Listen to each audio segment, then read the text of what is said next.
Uma Thomas എംഎൽഎക്കെതിരായ cyber ആക്രമണത്തിൽ മുതിർന്ന കോൺഗ്രസ് നേതാക്കൾക്ക് കടുത്ത അതൃപ്തി. സൈബർ ആക്രമണം മാനസിക രോഗമാണെന്ന് പ്രതിപക്ഷ നേതാവ് വി ഡി സതീശൻ പറഞ്ഞു. പരാതിയില്ല എന്നായിരുന്നു ഉമാ തോമസിന്റെ പ്രതികരണം. രാഹുൽ മാങ്കൂട്ടത്തിലിന്റെ രാജി ആവശ്യപ്പെട്ടതിന് പിന്നാലെ ഉമാ തോമസ് എംഎൽഎക്കെതിരെ ഉയർന്നത് അതിരൂക്ഷമായ സൈബർ ആക്രമണം.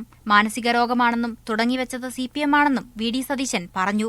സൈബർ ഇടങ്ങളിൽ സ്ത്രീകളെ ആക്രമിക്കുന്നത് ഒരു തരത്തിലുള്ള മനോരോഗമാണ്. കേരളത്തിൽ ഈ CPM ആണ് ഈ സ്ത്രീകളെ സൈബർ അറ്റാക്ക് ചെയ്ത് തുടങ്ങിയത്, ഒരു കൾച്ചർ ഉണ്ടാക്കി വെച്ചത്. ഉമാ തോമസ് MLA-യുടെ പ്രതികരണം ഇങ്ങനെ: അത് നമ്മളൊരു ആക്രമണമാണെന്ന് ചിന്തിക്കേണ്ട ആവശ്യമില്ല. അവരുടെ അഭിപ്രായം അവർ പറയുന്നു. എന്തായാലും ആ വ്യക്തി ഹത്യോ എന്താ ആവട്ടെ, ഞാൻ അതൊന്നും വായിക്കാനേ പോയിട്ടില്ല. സൈബർ ആക്രമണത്തിനെതിരെ രൂക്ഷമായ പ്രതികരണവുമായി CPM നേതാക്കൾ രംഗത്തെത്തി.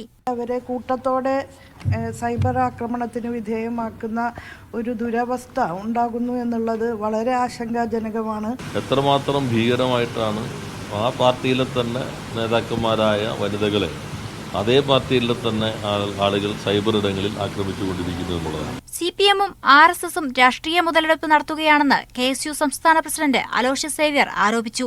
സമൂഹമാധ്യമങ്ങളിൽ അനുകൂലിച്ചും പ്രതികൂലിച്ചുമുള്ള പോസ്റ്റുകൾക്കൊപ്പം പാർട്ടിയിലെ വാക്പോര് മുതലെടുത്തുള്ള പ്രതികരണങ്ങളും ഉണ്ടായതോടെ കരുതലോടെയാണ് കോൺഗ്രസ് നീക്കം. വിവിധ ബ്യൂറോകൾക്കൊപ്പം മീഡിയ 1 കൊച്ചി.